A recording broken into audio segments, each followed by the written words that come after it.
Do you feel that in a time when we are more connected than ever, we are drifting away from real human connection, especially to ourselves? I do. Hi, I'm Leticia Latino, and I want to invite you to join me and my very inspiring guests in exploring ways to reconnect to your essence, to your definite purpose, to what makes you tick. Are you ready?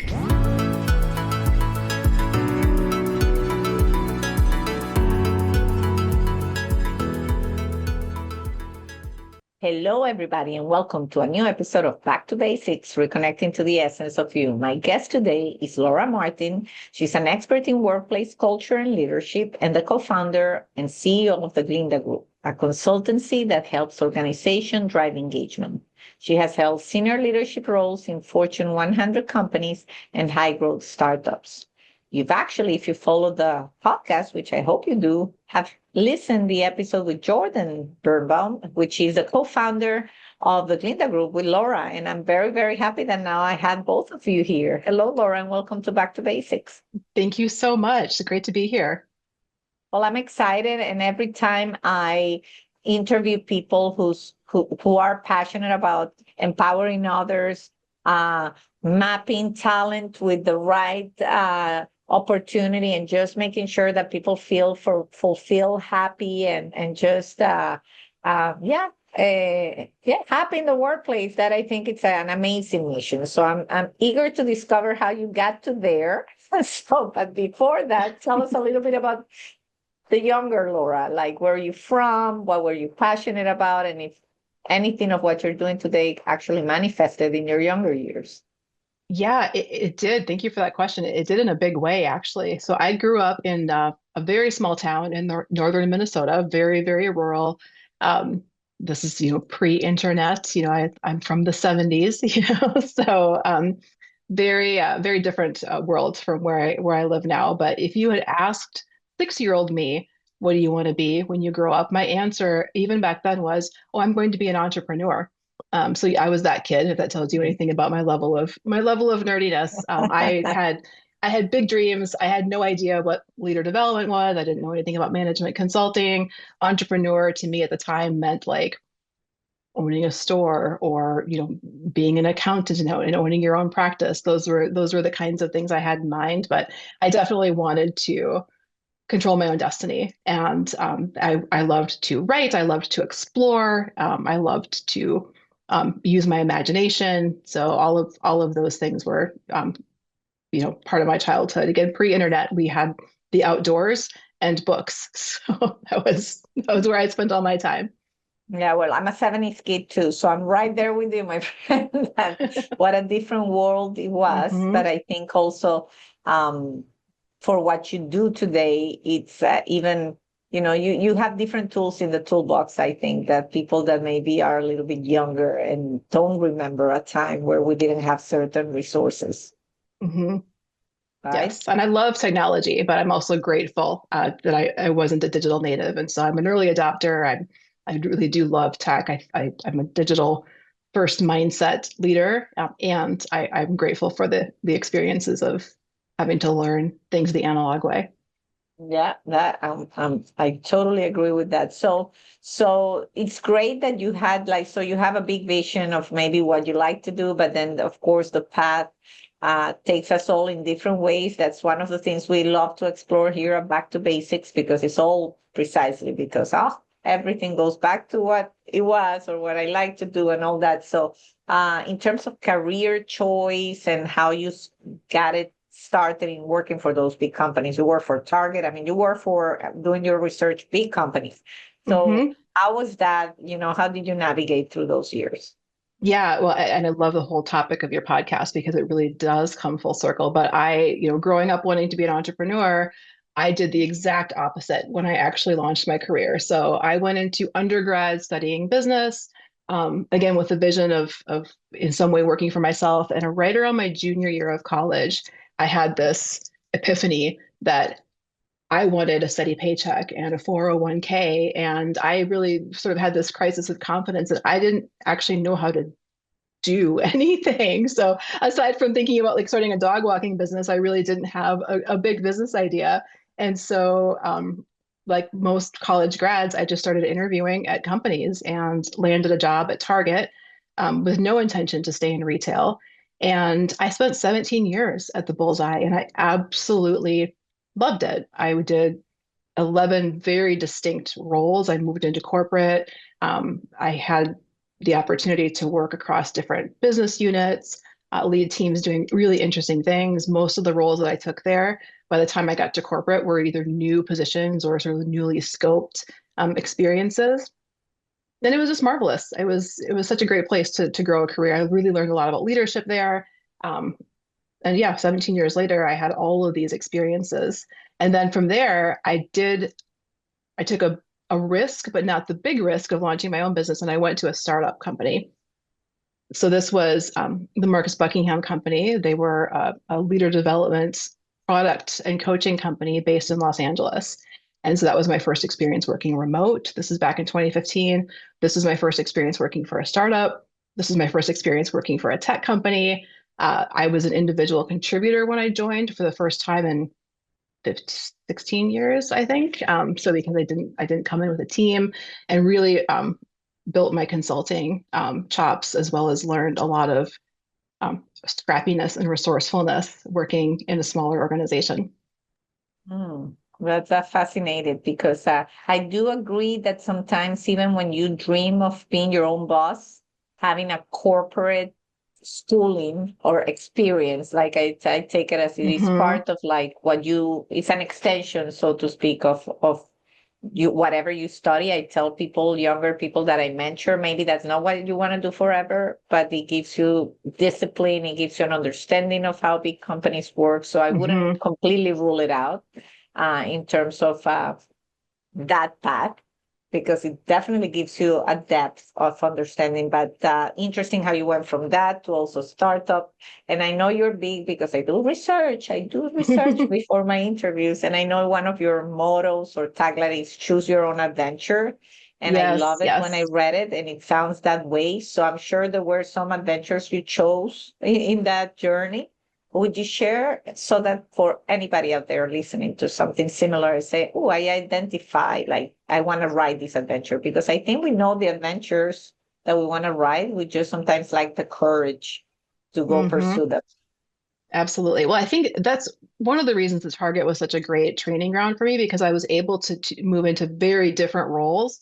So it felt like a big swing, but I was still under the umbrella of a company and a culture that I knew. So my joke was always I changed careers, but didn't have to roll over my 401k for that stretch of time. But doing that, I mean, really the way that I stumbled into it was just being really curious about what was happening in other parts of the organization.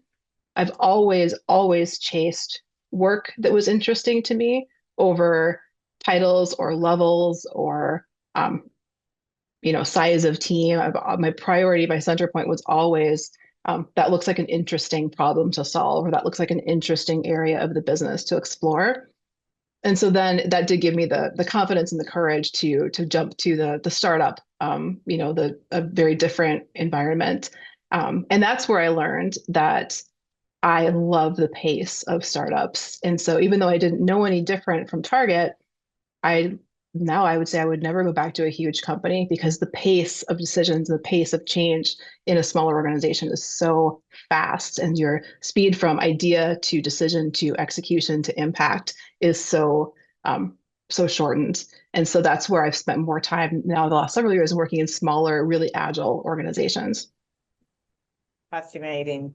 And then, like in the research I did, I also learned how you and Jordan were at some point even adversaries. So I'm a big collaborator, and I always say Hmm. you never know, like never rule anybody out, never, explore what you have in common, even with your competition, because like the concept of co-petition, is that Hmm. collaboration with Yeah. competition?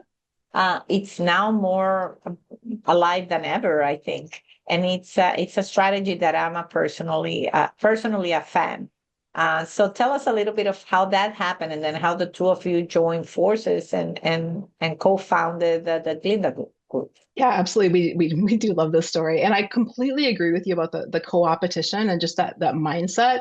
Um, you can cut this if it's not applicable, but my best friend loves cooperative games, and her funny tagline is always, there are no losers here, just extra winners when we have game nights and we play these games. And so it really is a fun mindset of really oftentimes you can get to a more fun and a better result by cooperating. But Jordan's and my origin story, I was working for this leader development company. We were acquired by a large organization. It's in my bio. We were acquired by ADP, and it was, on the whole, it was really a great experience. And I used to give keynotes, and I would say, raise your hand if you've been through an acquisition. Keep your hand up if it was awesome, and like all the hands go down. But we really did have a great experience coming into this, again, a big organization. They knew what they had purchased, and they let us really continue to operate in the way that we were successful before. But at the same time, they had a ventures lab that was creating innovative products in the talent space. And so as it happened, it was just a factor of timing. There was a focus on these two different talent products. And while it wasn't an intentional competitive strategy, in practice, if you dug into what was happening within the sales organization, it was very competitive. And Jordan had created this other product. It actually won HR Tech Product of the Year in 2017. It was a great product. We came in kind of too cool for school with our product that I remain very, very proud of. I was, leading client success, and over time, I was running product. I was running the coaching team. Some of the best experiences in my career were with that team and working with that product. I still am a huge believer in it. And so we sort of got put together within the same division with a lot of competition and a lot of, I would say, scarcity mindset around us in terms of these two products. And Jordan and I just decided we weren't going to engage in that competition. We both saw the value and the appeal in the other product. His had gone to market in a really big way, but didn't have really a sustainable client success model built around it. I had created that function for my product that I love very much, and my team was really, really, really good. And so I just brought in a SWAT team of my folks to help Jordan get his product, more established within the clients that they had sold to. And so we had a lot of fun. We had to find the right narrative to differentiate the two products. We had to create a lighter touch support model because his product was a simpler, smaller price point. And we figured all of those things out together, and I think we recognized kindred spirits. And I love working with smart, creative people. So a friendship was formed that has stood the test of time. Well, I can definitely see that the trend you said earlier. I only chase work that is interesting to me, and that's an advice rather than the title. Mm-hmm. And here again, you say kindred spirits, and I like to work with people I like. And that, I have to say, I have come to that realization to even sometimes saying no to a customer is the best thing you can do. Because if it's going to be a customer that creates stress, that doesn't treat you properly, that doesn't recognize the value that you're bringing to the table or your product is bringing to the table, eventually you're giving the company a burden. Rather, you're giving revenue, but the cost of that revenue eventually in the culture of the company and of your team can be detrimental, actually. And so that takes a lot of courage, because, I've done sales also all my life, and it took me a long time to say, well, but this is an important customer. This is a lot of revenue. But then you work with good customers or good clients and people, and then it's a completely different experience. So I'll stop there because I know we're going to bond over this point. Oh gosh, no, I couldn't agree more. It's so true, and I certainly understand, especially now as a business owner, the courage it does take to say no to revenue. But one of my earliest experiences at this leader development company was dealing with a very, very large, very challenging client whose vision for how they wanted to use our solution was quite different from our vision of what we wanted it to be. But it was a big contract, and I remember debating with the CEO at the time, and who literally said to me, "You can't say no to a customer this size." And my argument in my, early junior consultant, cockiness was, if we don't say no to them and we pour all of our resources and all of our development into what they want, we're saying no to every other customer who comes behind who actually wants what it is that we want to build.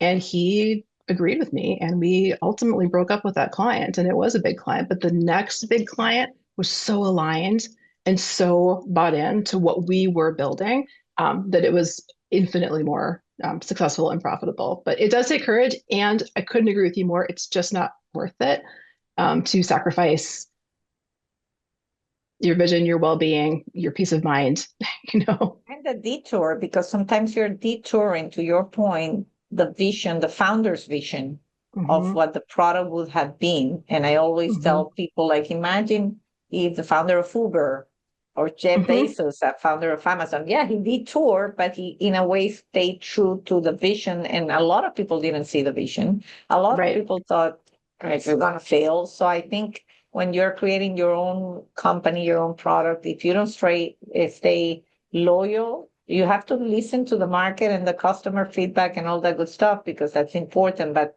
there has to be a point where you also push back and say, no, this is not what we are about.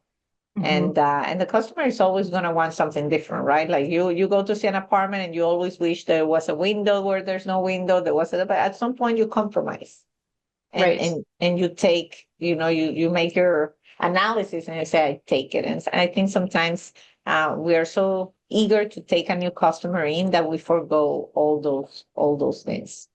Hmm.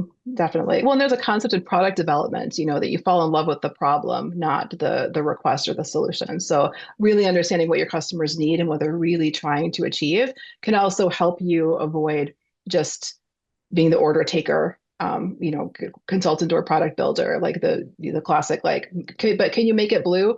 Okay, what are we really trying to accomplish with this? And we can Mm. we can find a path that meets your needs, but it's often not the first most obvious tactical request. Mm. Fascinating. So definitely talking a little bit more about the magic that Jordan, yourself, and the team at Gilder Group are trying to create or are creating. You have a big promise, because you promise, transformation of organizational behavior in better performance. So share with us a little bit of the things that you're doing to create these. I know you have tools, workshops, and also like where you see the challenges. Like you work with a lot of companies and teams, and I'm sure you maybe face or encounter same things over and over, that even very different companies are facing the same challenges in terms of their team's performance or spirit. Yeah, absolutely. I mean, the challenges are vast. There's we have when people are involved, right? There's things get complicated because people are messy, and so clients come to us to help with leader development. They come to us to help solve really engagement challenges, and that can be engaging their teams, or they're trying to create higher performance or reduce attrition or improve, productivity. They come to us if they're struggling to engage their customers. We help organizations solve problems like, hey, we've sold the software, but the usage isn't what we wanted it to be. How can you help us think through how to make it, stickier for our users? We help sales and marketing teams engage prospects. How do you craft messaging that cuts through the noise? We all get so much unsolicited content, and I'm a big fan of AI, and I use it frequently. But oh my goodness, there's so much noise, and how do you craft the right messages to get through that noise? So those are the kinds of challenges that we solve. My favorite work is what we do around team and culture and performance, because I've spent so much of my career there. I didn't even get to my years as a chief HR officer when I talked about my background. I love helping organizations solve um, challenges where their people strategy and their business strategy intersect. So, I mean, the complications are when people are involved, things get messy. It's really hard to get people to focus on this. It can feel either like a soft thing or a nice to have, or it can feel very just overwhelming to when you think about everything that is on a leader's plate. You have to hit your numbers. You have to set your goals. You have to make sure you are focused on the right strategy. You have to make sure you're managing up appropriately. If you're a senior leader, you're accountable to, various stakeholders or the board or investors. And oh, by the way, I haven't even mentioned all of the things that go into leading people. And that's so much of the leader's role. So we have such deep, deep empathy for leaders. And so we really come in and help teams understand just things that we know to be true about what motivates people. So much of work is designed for the sort of like ideal scenario or how we wish people would operate, but that doesn't get you the results that you want. You have to design your work experiences to meet people as they are.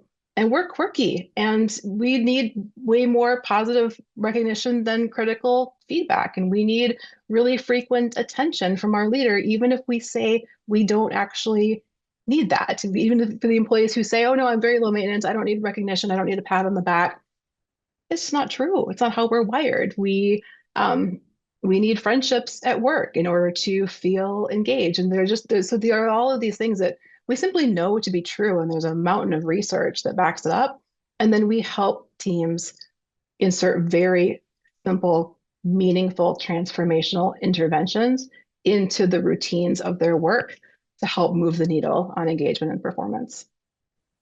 Fascinating. I remember when I interviewed Jordan, I say, this is one of those things that it's almost like therapy. People think, I don't need it because I'm good. It's not that bad. Mm-hmm.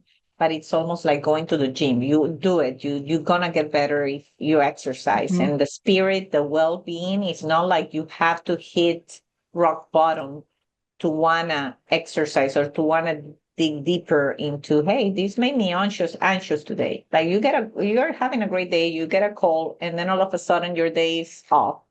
And it takes Mm-hmm. awareness, it takes having the right tools to really saying, why is it that I'm off?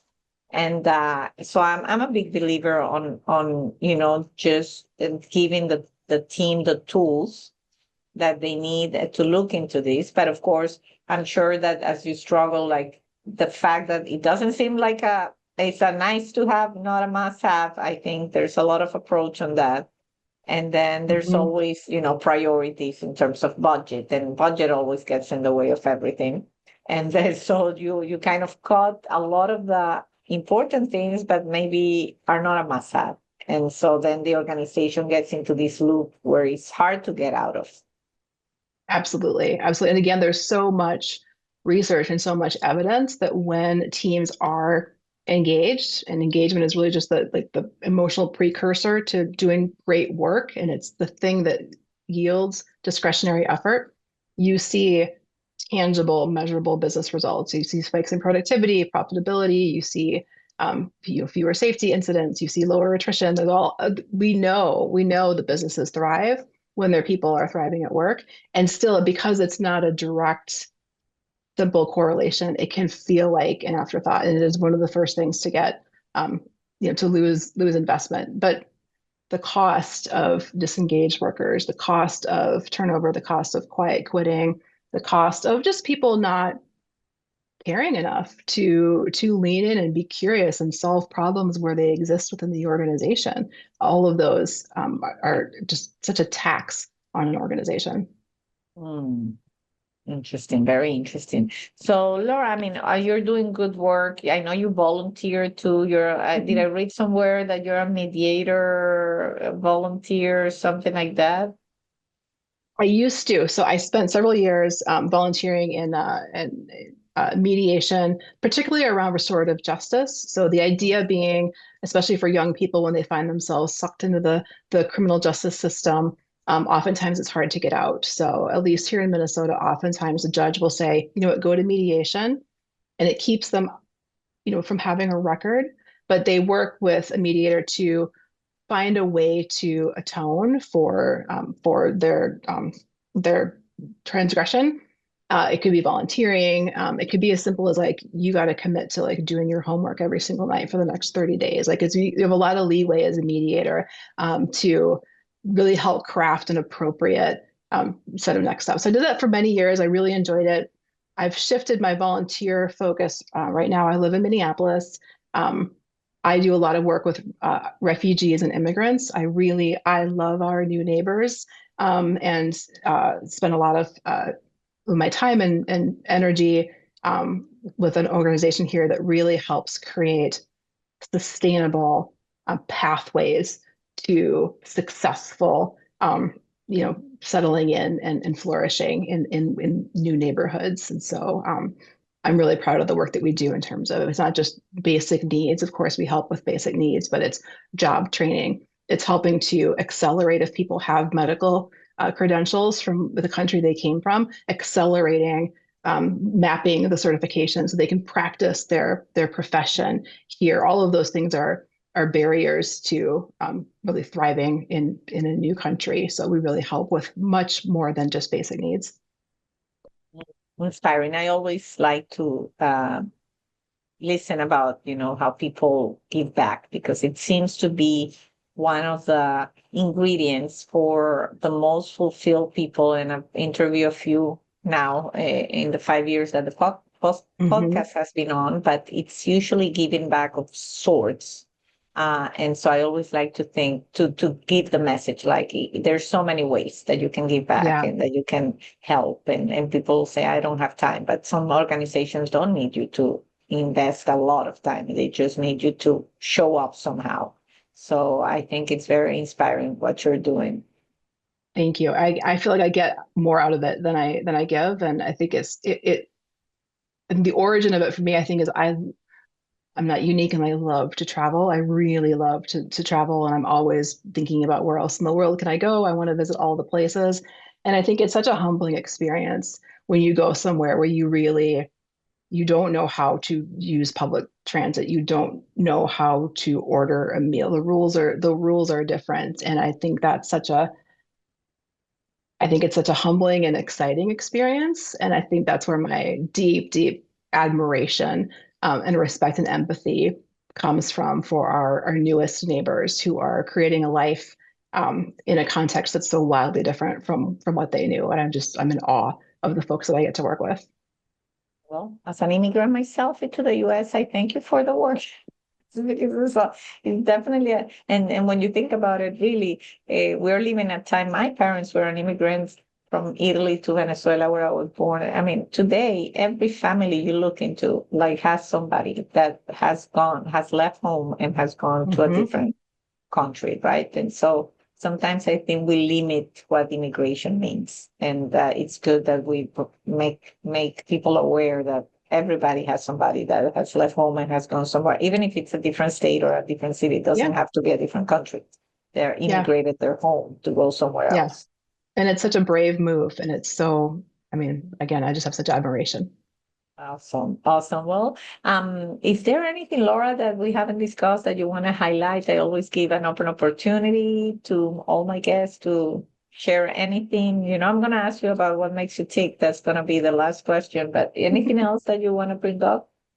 No, I think, I'll just maybe drive home. If you are leading a team or leading a company or part of a team, don't underestimate the importance of building connections, the importance of the human experience at work. It can feel like an afterthought to pay attention to these things, but it really does make all the difference in how people experience their workplace and then subsequently what the results are. And you don't have to be in a position of authority to influence what it feels like to work on your team. All of us have the opportunity to create personal connections, the opportunity to share our ideas, the opportunity to contribute our strengths, the opportunity to be a good listener. Every single one of us, if you're part of a team, has the ability to make the team stronger. Wonderful insight. And of course, I mean, my audience knows this, that I'll share the link to the Glinda group and Thank how you. people can reach out to you and to Jordan. And so with that, when you have those days that you're not feeling yourself and you need to realign and go back to basics, what is that thing that makes you tick? Yeah, I knew you were going to ask this question. I feel like there are a lot of things that drive me or make me tick. My faith, my family, but I think the thing that really keeps my forward momentum is actually my sense of adventure. I'm always excited about something in my near future. That's just my natural set point. So there's always something to learn or get excited about or plan for or engage with. And so I'm perpetually looking forward to something that I'm excited about. And if there's nothing on my schedule, I put something on my schedule that I'm looking forward to. You know, you made me realize I've heard this answer so many times, and this is the first time this one comes out. But I have to say that I recognize like a sense of adventure in that way, you know, curiosity, but not in this way. And I have to say, you made me discover one thing that makes me think that I had never put it in those words. But I think I'm with you. Like I'm always looking for what to look forward or what's new and what's exciting and what takes me out of my comfort zone a little bit, but that is exciting. So thank you for that. I think it's a wonderful answer, I have to say. Thank you so much. That makes my day. Yeah, well, thank you, Laura. I hope you all enjoyed this chat as much as I did. You share a lot of beautiful insights and a wonderful journey, and I'm sure that the best is yet to come. So thank you, Laura, for being part of Back to Basics. Such a pleasure to meet you. Thank you so much. Thank you. And until the next episode of our show, take care. You've been listening to Back to Basics. You can follow us on Instagram and Facebook. If you haven't yet, subscribe, rate, and review this podcast on Apple Podcast or any of your favorite streaming platforms. This is the best gift you can give us. Join me next week for another Back to Basics conversation. And if you want to find out about other exciting things I'm working on, visit leticialatino.com. Thank you, and until the next time.